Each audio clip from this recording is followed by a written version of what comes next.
전미 예수님, 네, 오늘은 연중제 22주일입니다. 성부와 성자와 성령의 이름으로 아멘. 오늘 복음 말씀 먼저 살펴보도록 하겠습니다. 예루살렘에서 온 바리사이들과 율법학자 몇 사람이 이제 권력층이 예수님께 온 거죠. 그런데 그분의 제자 몇 사람이 더러운 손으로 씻지 않은 손으로 음식을 먹는 것을 보았다. 근데 이제 그때 전통은 이제 밖에 나갔다가 들어오면 지금도 그래요. 이스라엘 가면 어떤 식당이든 그 벽에 손을 씻는 정결례를 행하는 이제 그런 수도꼭지가 있죠. 이제 그것은 그쪽에는 먼지도 많고 옛날에 이제 병균 같은 게 많았기 때문에 식사를 할 때 손을 씻는 이제 전통이 생겼던 건데, 그 밖에도 지켜야 할 관습이 많았는데 잔이나 단지나 녹그릇이나 침상을 씻는 일들이었다. 근데 이제 이들이 예수님의 제자들이 손을 안 씻고 식사를 하는 것을 보며 어째 선생님의 제자들은 조상들의 전통을 따르지 않고 더러운 손으로 음식을 먹습니까? 이렇게 시비를 거는 거죠. 그 이사야가 너희 위선자들을 두고 옳게 예언하였다. 이 백성이 입술로는 이게 이제 우리 몸인 거죠. 나를 공경하지만 마음은 내게서 멀리 떠나 있다. 그러니까 예수님께서 뭐에 대해서 말씀을 하시려고 하는 거냐면 입술로 어떤 행위로 구원받는 것이 아니라 마음으로 구원받는 거야. 사람이 변했다라고 하는 거는 행동이 변했다라고 그거 가지고는 안 되고 마음이 변해야 돼. 라고 하는 건데, 이제 그 사람이 행동이랑 마음이랑 뭐가 차이가 있는 건지 잘 모르는 거죠. 그들은 사람의 규정을 교리로 가르치며, 사람의 규정이라고 하는 건 세상에 있는 법이라고 생각하면 되죠. 예, 우리 세상에서는 육체로만 안 죽이면 돼요. 그러나 정신으로는 얼마나 많이 죽여요. 저 인간 죽었으면 좋겠다. 그런다고 끌려가진 않잖아요. 그러니까 세상의 법을 지키는 사람들은 육체적일 수밖에 없죠. 너희는 하느님의 계명을 버리고 사람의 전통을 지키는 것이다. 그러니까 하느님의 계명이라는 거는 어디에 해당하는 거다? 마음에 해당하는 거다. 너희는 모두 내 말을 잘 듣고 깨달아라. 사람 밖에서 몸 안으로 들어가 그를 더럽힐 수 있는 것은 하나도 없다. 지금은 우리 더러운 음식 먹으면 몸이 더러워지지 않나요? 그런데 인간 전체라고 이야기할 때 예수님은 항상 마음을 이야기하시는 거죠. 내가 안 좋은 뭐 상한 음식을 먹는다고 마음이 더러워지진 않는다. 근데 오히려 그 사람에게서 나오는 것이 그를 더럽힌다. 안에서 곧 사람의 마음에서 나오는 나쁜 생각들, 불륜, 도둑질, 살인, 간음, 탐욕, 악의, 사기, 방탕, 시기, 중상, 교만, 어리석음. 그러니까 모든 죄가 다 어디서 나온다? 여기에서 뭐 불륜이나 뭐 이런 것들은 육체적인 거잖아요. 근데 그런 모든 육체적인 그런 뭐 생각은 머리로 하는 거잖아요. 근데 마음은 가슴이라고 하면 이 마음에서 생각하는 것도 나쁜 생각이나 어리석음, 교만함, 내가 뭐 이런 것들, 그 다음에 나쁜 행위, 몸으로 하는 그런 행위, 사기치는 것도 몸으로 하는 거잖아요. 그런 것들도 다 마음에서 비롯되는 거다. 그러니까 마음만 바꾸면은 이제 우리가 구원을 받는 건데, 나는 마음을 바꿔주러 온 건데 너희는 나를 왜 자꾸 육체적으로 보느냐. 바리사이 율법학자들은 이 세상의 법들을 지키면서 육체적으로 내가 이런 11조도 내고 이런 행위들을 하니까 나는 경건해 라고 하는 거지만, 예수님은 내가 인간을 만들어서 아는데 마음이 바뀌지 않으면 그런 행위 하는 것으로는 한계가 있어 라고 말씀을 해주시는 거죠. 이제 제가 많이 드는 예화 중에 이 예화가 있죠. 이제 전갈이 착하게 살고 싶어가지고 개구리 사는 동네로 내려왔어요. 처음에는 이제 전갈이 독침이 있으니까 개구리들이 무서워했었는데 너무 착한 거예요. 이 개구리는 사람이 아니라 이제 행동으로 너무 다른 개구리들한테 너무 잘해요. 어떤 개구리보다도 친절해요. 야, 너는 개구리보다 낫다. 그래가지고 개구리 공동체에서 맞아줬죠.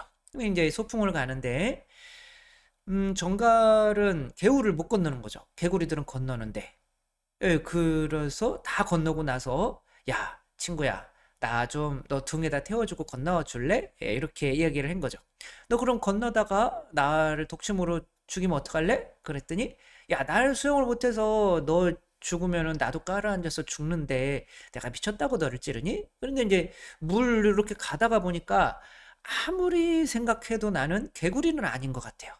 그러니까 내가 전갈인데 전갈로 살아야 되지 않을까? 그러면 이제 독침으로 이렇게 찍어서 개구리도 죽고 전갈도 죽었다는 이제 슬픈 전설이 내려오고 있죠. 이게 이제 뭘 의미하는 거냐면 내가 아무리 행동으로 그리고 생각으로 나는 개구리야 개구리처럼 착해져야 돼 한다고 하더라도 어느 정도까지는 그게 유지될 수 있지만 결정적인 순간이 온다면 그 마음 자체는 내가 개구리가 아니라 전갈이라고 믿고 있기 때문에 그러니까 마음은 믿는 거죠. 그냥 그렇게 생각하시면 편할 것 같아요. 마음은 희망, 사랑, 아니구나. 믿음, 희망, 사랑. 그게 이제 마음인데, 마음의 어떤 능력은 뭐뭘 하고 싶다. 그리고 믿음, 나는 정갈이다, 개구리다. 그 다음에 이제 내가 정갈은 정갈의 사랑 수준이 있고, 개구리는 개구리의 사랑 수준이 있는데, 그렇게 생각만으로는 그 사랑을 변화시킬 수가 없다. 마음이 변화해야 되는데, 그냥 그것을 하나의 믿음으로, 나는 개구리야. 라는 믿음을 갖지 않는 이상은 이제 행위로는 어떤 한계가 있다. 그래서 바리사이들, 율법학자들이 구약의 율법을 내가 행위로 지키고 있어 라고 해서 스스로 자기들이 거룩하다고 느끼고 있는 이제 그런 사람들, 뭐 지금도 뭐 성당에도 있고 어디나 다 그런 바리사이들이 있을 수 있죠. 나는 봉사 많이 해, 나는 헌금도 많이 해, 나는 뭐 대죄 같은 거 하나도 안 져, 나는 주일 미사 꼭꼭 나와 뭐 이렇게 하지만 실제로는 그 안에서 악이 나오고 있는 사람들, 그리고 언젠가는 힘들고 어려운 상황이 닥치면은 나올 수밖에 없는 사람들이 있다. 그래서 우리는 저는 이제 요렇게 보는 거죠. 사람을. 마음은 이제 이 스피릿이라고 해도 되고 이제 이거는 이제 마인드라고 해도 되는 거죠. 마인드. 그다음에 소울, 이거는 이제 머리, 내가 생각으로 이렇게 할 수 있는 거고, 그다음에 그게 행동으로 나오는 거죠. 그러니까 이제 내가 이 마인드 스피릿, 이거 마인드에서, 마음에서 저거를 먹고 싶다. 그러면 이제 머리에서 저걸 먹어도 되나 안 먹어도 되나, 아니면 저걸 어떤 방법으로 먹어야 될까, 이제 그런 생각을 하며 이제 그걸 몸이 행동을 해주는 거죠. 그러니까 이 우리가 겉으로 보이는 거는 몸이지만 실제로 인간 전체를 지배하는 게 이제 영인 거죠. 마음인 거죠. 심장. 그러니까 이제 심장을 성령이라고 보면 되고, 이 소울을 하느님 아버지라고 보면 되고, 바디를 이제 우리가 인간에게 당신을 보여주셨잖아요. 그리스도라고 보면 되는 거죠. 그러니까 성부, 성자, 성령의 모습대로 인간을 이제 창조했기 때문에 인간 안에 이 삼위일체의 구조가 들어 있는 거죠. 뭐 이거는 또 나중에 시간이 되면 자세히 하는데, 어쨌거나 성경에서는 이 마음이라고 하는 것이 믿음과 관련이 된다. 이건 로마서 10장 8절에서 11절까지인데, 의로움은 또 무엇이라고 말합니까? 그 말씀은 너희의 가까이 있는데 너희 입과 너희 마음에 있다. 입과 너희는 입으로는 그렇게 행하지만, 이건 육체를 의미하는 거죠. 마음에 있다. 이제 말씀은 어떤 율법인 거죠. 법인 거죠. 근데 이것을 우리가 선포하는 믿음의 말씀이다는 거죠. 그런데 그 믿음은 일단 마음으로 받아들여서 행위로, 입으로 나와야 완성되는 거다라고 하는 거예요. 그래서 그대가 예수님은 주님이라고 입으로 고백하고, 하나님께서 예수님을 죽은 이들 가운데서 일으키셨다고 마음으로 믿으면, 그러니까 고백은 입으로 하는 거지만 믿음은 마음으로 한다는 거죠. 그러면 구원받을 거다. 마음으로 믿어서 의로움을 얻고 입으로 고백하여 구원을 얻는다. 성경도 그를 믿는 이들은 누구나 부끄러운 일을 당하지 않으리라. 근데 이제 그 마음이 이제 사람이 이제 마음이라고 하는 것이 그런데 나쁜 것만 왜 나오냐? 좋은 것도 있지 않냐? 내 마음 안에서 좋은 의지도 있지 않냐? 근데 좋은 의지가 있으면 안 돼요. 태어났을 때. 그 좋은 의지들은 다 누군가에게서 받은 거여야 돼요. 그래서 그것을 이제 인간이 원죄라고 하는 거죠. 인간의 마음은 좋은 거로 끌릴 수가 없는 거예요. 그래서 인간의 마음은 뭐랄까? 버려져야 되는 거예요. 저는 여기서 뺏긴다고 표현하는데 마음을 뺏기지 않으면 구원을 못 받는 거죠. 이전에 내 마음을. 그렇게 예수님께서 세상에 오셔서 너희 마음을 뺏겠다라고 하신 그 예언이 에제키엘서 36장에 이렇게 나와 있어요. 나는 너희를 민족들에게서 데려오고 모든 나라에서 모아다가 너희 땅으로 데리고 들어가겠다. 여기가 하느님 나라죠. 가나안 땅, 에덴 동산. 그리고 너희에게 정결한 물을 뿌려. 이건 세례죠. 그렇죠? 너희를 정결하게 하겠다. 너희의 모든 부정과 모든 우상에게서 너희를 정결하게 하겠는데 너희의 모든 부정과 우상은 자기 자신이 밖에 없어요. 결국에는 너희에게 그래서 새 마음을 주고 너희 안에 새 영을 주겠다. 아까 영, 스피릿, 마음, 마인드를 새 거를 주겠다 이거야. 그러면 헌 거는 갖다 버려야 되는 거잖아. 너희 몸에서 돌로 된 마음을 치우고 살로 된 마음을 넣어주겠다. 그러니까 마음을 교체하겠다는 거야. 나는 또 너희 안에 내 영을 넣어줘요. 근데 그 교체하는데 너희 마음을 빼내고 내 마음을 넣어주겠다는 거죠. 그러면 너희가 나의 규정들을 그때서야 따를 수 있고 나의 법규들을 준수할 수 있게 되는데 그래야 너희들이 내가 너희 조상들에게 약속한 땅에서 살게 되고 너희는 나의 백성이 되고 나는 너희의 하느님이 될 것이다. 이게 이제 에제키엘서에 나와 있는 예언인 거죠. 김시표류기가 이제 영화가 이제 너무 좋은데 뭐 완벽하게 이거를 표현하고 있다고는 볼 수는 없지만 그래도 우리 이 인간의 마음에 대해서 굉장히 잘 표현한 영화다 싶은 거죠. 이 김씨라고 하는 사람은 뭐예요? 돈도 빚도 많이 적고 또 부모님도 다 또 안 좋게 돌아가시고 여자친구도 이제 돈이 없으니까 다른 오빠랑 또 헤어지고 뭐 그래가지고 이제 강에서 뛰어내렸는데 한강에 뛰어내렸는데 그 밤섬이라고 하는 데가 있대요. 그 밤섬에 도착을 한 거예요. 그 한강 가운데 있는 밤섬에. 근데 이제 여기에서는 처음에는 도와주세요 이렇게 했다가 거기서 살다가 보니까 너무 좋은 거예요. 다른 사람이 나를 귀찮게 해주도 않고 빚 독촉 받지도 않고 굳이 여자친구 생기면 사귀면서 그것 때문에 서로 티격태격 힘들지도 않고 그런데 짜파게티가 이 봉지를 하나 주웠는데 너무 먹고 싶은 거예요. 왜냐면 물고기도 잡아먹고 막 그렇게 캐스트어웨이처럼 사는데 이게 뭘 하고 싶다라고 하는 거는 머리에서 나오는 게 아니거든요. 이 가슴에서 나오는 거거든요. 마음에서 나오는 거거든요. 그러니까 이 마음 차원이 이제는 본성적으로 생존 욕구에 끌리게 돼 있는 거죠. 그 짜파게티를 먹고 싶다. 근데 이것을 지켜보는 여자 주인공이 있어. 이 여자 주인공도 뭐 히치코모리라고 그러나 뭐라고 그러나 아무튼 일본 용어로 이제 방구석에 박혀가지고 밖에 나오지 못하고 인터넷으로는 자기가 멋진 여자인 것처럼 이렇게 막 다른 사람 사진 갖고 갔다 와서 이렇게 하지만 실제로는 여기에 이제 빨간 점이 있어가지고 밖에 못 나가는 이제 그런 여자인데 이제 카메라로 이제 찍기를 좋아해서 근데 밤섬을 이제 찍는데 이 아저씨를 발견하게 된 거죠. 이 아저씨가 짜파게티를 그렇게 먹고 싶어 하니까 짜파게티를 보냈어요.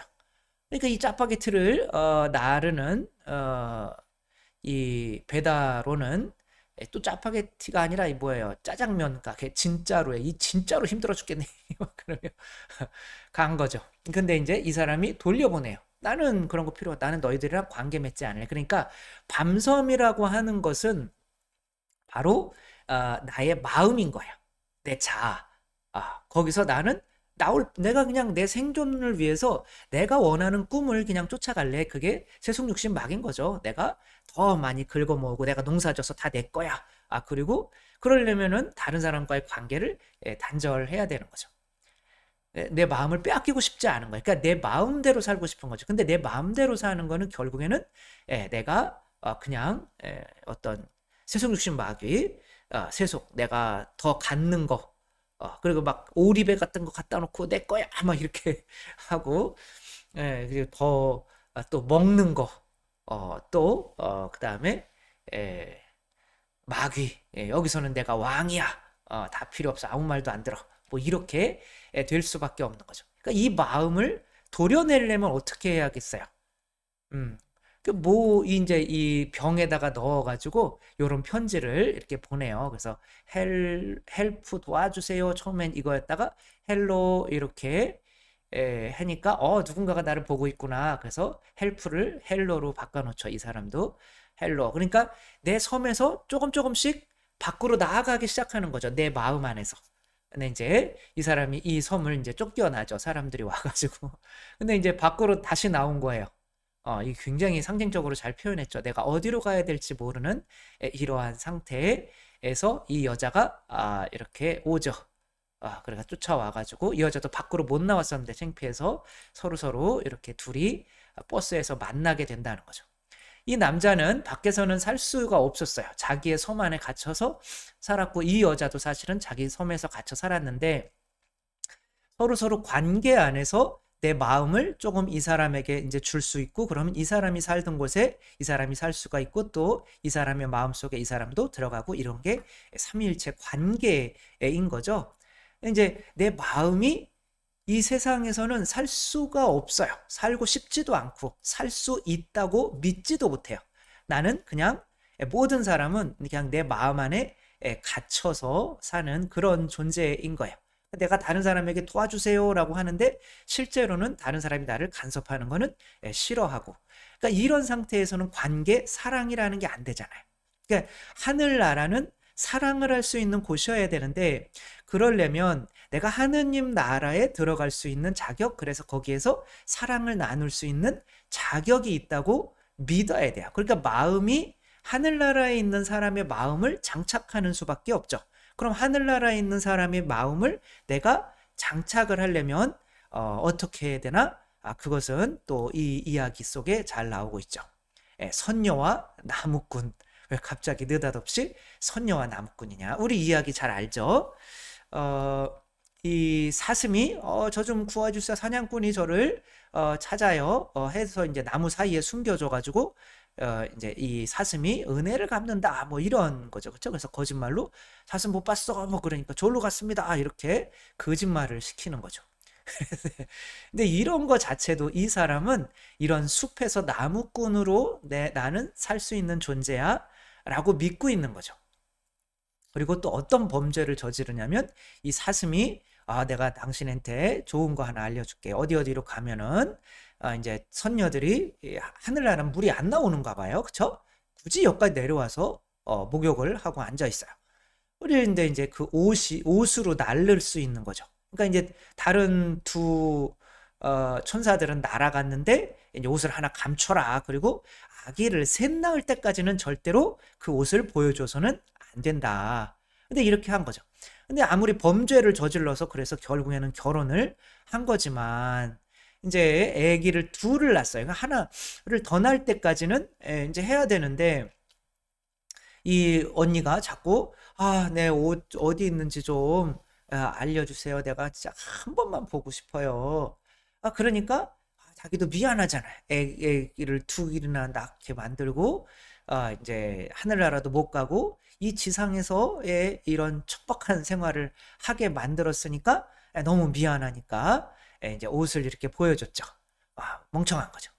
그랬더니 두 명은 이제 안고 하늘로 날 수가 있으니까 이렇게 안고 가버린 거야. 나는 이 지상에서는 이 아이들을 키우고 싶지 않아요. 이 지상의 삶은 진짜 사는 게 아니에요. 미안해요. 당신까지 데리고 갈 수는 없어서 나는 이렇게 떠납니다. 이 아이들 데리고 하늘로 떠납니다. 이렇게 했더니 또 하늘나라에 또 아이를 이렇게 가지고 왔더니 이거 천사가 너무 또 미안한 거예요. 이거 어떡하지? 내 남편이 애기들 내 얼마나 보고 싶어 할까? 이 아내도 마음을 빼앗긴 거죠. 이 나무꾼도 처음에는 이 선녀의 옷을 받고 마음을 빼앗겼었잖아요. 그렇죠? 그래서 이 선녀의 말을 들어줬잖아요. 근데 이제 이 선녀도 이 남편의 아기들 뭐 이제 자기가 낳긴 했지만 그래도 남편의 아이기도 하잖아요. 그 귀한 아기들을 데리고 하늘로 올라왔으니 또 미안한 거예요. 그러니까 이제 사슴을 통해서 이제 사슴이 거기 이제 물 이제는 못 내려오게 한 거죠. 그 여기 더 이상 목욕하다가 이제 못 올라온 경우가 있으니까 하늘에 있는 이제 옥황상제 맞나요? 그래서 못 내려오게 이제 하는 건데 물을 그래도 떠야 되잖아요. 하늘나라에는 물이 없는 게 확실하네요. 그러니까 그 물을 이제 떠올라서 이제 두레박이 밤에 보름달 뜰 때 내려온다. 그걸 타고 올라가면 된다. 이렇게 해준 거죠. 그래서 또 그걸 보면서 내 남편이네. 그리고 열심히 올려가지고 하늘나라에서 행복하게 오래오래 살았다라고 하는 이상한 이야기가 전해 내려오고 있는 거죠. 이게 이제 예수님께서 우리를 구원하시는 원리인 거죠. 너희에게 내가 새로운 마음을 넣어주겠다. 그러니까 새로운 마음이라고 나에게서 내 마음 안에서 벗어날 수 있는 거는 아까 김씨 표류기처럼 관계를 통해서인데 그 관계를 맺을 때 그 관계라고 하는 것은 어떻게 이루어지는 거냐면 서로 주고받는 것으로 이루어져요. 그래서 헬로 뭐 이렇게 관심 가져주고 나도 그러면 헬프에서 헬로로 바꿔주고 또 뭐 how are you 뭐 이런 거 물어보고 뭐 who are you 뭐 이런 거 물어보고 하면서 서로 이제 관계를 맺는 장면들이 나오는데 그렇게 하면서 내 마음 나한테 관심 가져주는 사람이 있네 라고 하며 내 마음의 조각을 그 사람에게 주게 되는 거죠. 그 사람에게 미안한 마음, 고마운 마음을 갖게 하면서 그 사람 뜻을 조금 따라줄 수 있게 하며 나의 이기적인 섬에서 조금씩 벗어나게 되는 거죠. 근데 이제 온 마음을 빼앗아 버리려면 어떻게 해야 되냐면 내 온 모든 거를 다 줘야 돼요. 그게 처음에 선녀가 준 옷인 거죠. 무상으로 예수님께서 우리에게 당신의 살과 피를 내어주신 거예요. 그러면 하늘나라에 있는 임금과 우리가 그래도 관계를 맺을 수가 있다라고 하는 것을 하느님께서 믿게 해주시는 거죠. 관계는 믿음이잖아요. 그러니까 이 나무꾼도 이 선녀의 옷을 이렇게 가지고 또 선녀와 또 아기를 낳지 않았다면 이 내가 하느님 나라에 올라갈 수 있는 나도 올라가 살 수 있는 존재야 라는 믿음을 가질 수 없었겠죠. 그러니까 물론 뭐 여기서는 훔친 거기는 하지만 사실 뭐 하느님께서 우리에게 이것을 이제 주시는 거죠. 그럼 우리는 마음이 어떻게 해요? 미안하기는 한 거죠. 근데 이제 내 모든 것을 내가 가진 피죠. 결국에는 그거를 상대에게 주는 것이 마음을 결국에는 생명이죠. 마음을 빼앗는 원리인 거죠. 그래 너 나한테 많이 줬니? 너 나한테 많이 줬어? 근데 난 너한테 얼마큼 줬다? 하느님인데 이거는 뭐 하늘로 올라갈 수 있는 그 유일한 인간 사회가 너무 살기 그런 데인데도 이 모든 것을 주신 거죠. 다 난 너한테 다 줬다. 이것을 통해서 뭘 뺏기게 되는 거예요? 마음을 빼앗기게 되는 거죠. 그 내가 여기에 이 지상에서 살고 있었는데 하느님이 나한테 모든 것을 줄 수 있는 존재란 말이야? 다 주는 존재란 말이야? 그렇다면은 내가 이 세상에서 돈돈돈 하고 살 필요가 없겠네. 온 우주를 창조하신 분이 나한테 다 줬는데 그 돈이 뭐라고? 하느님이 다 먹여주고 재워주실 건데.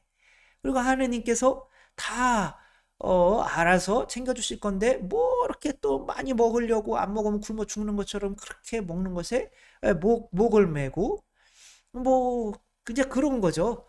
그리고 여기에서 뭐가 내가 왕이 되려고 그렇게 교만하게 다른 사람 판단하며 살 필요가 없는 존재네. 내가 하느님 나라에 살 수 있는 자격이 있는 존재네 라고 하면서 그런 믿음을 가지게 되면 그 믿음이 예수님의 마음인 거죠. 그러면 이전의 나의 마음은 이렇게 없어지게 되는 거죠. 그러니까 나는 죽었습니다. 나는 그리스도입니다. 이게 결국에는 이제 이 믿음 이제 주시는 거죠. 그렇게 예수님께 마음을 빼앗길 때에야 또 예수님도 그러면 우리가 예수님한테 그럼 어떻게 해드리면 될까요? 뭘 어떻게 돼? 너 신부 돼가지고 내 마음 닮은 사람이 되면 되지. 그렇게 또 저 자신을 봉헌하게 되면 이분의 마음도 또 빼앗기게 되는 거죠.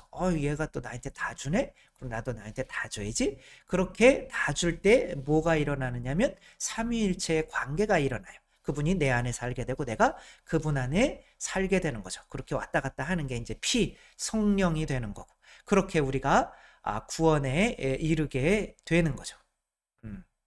그래서 성체로 마음을 빼앗겼던 마리아 고레티 성녀, 자기를 이제 겁탈하려고 했던 알렉산드로가 칼에 찔리면서도 이 마음이 이제는 이 지상에 있는 게 아닌 거죠. 나는 어떻게 하면 예수님의 마음을 기쁘게 해드릴 수 있을까? 왜냐하면 예수님의 마음이 내 마음이니까. 이제 내 마음을 기쁘게 하려고 사는 사람이 아니라 내 마음 안에 예수님 마음이 장착되어 있으니까 어떻게 하면 예수님을 기쁘게 해드릴 수 있을까?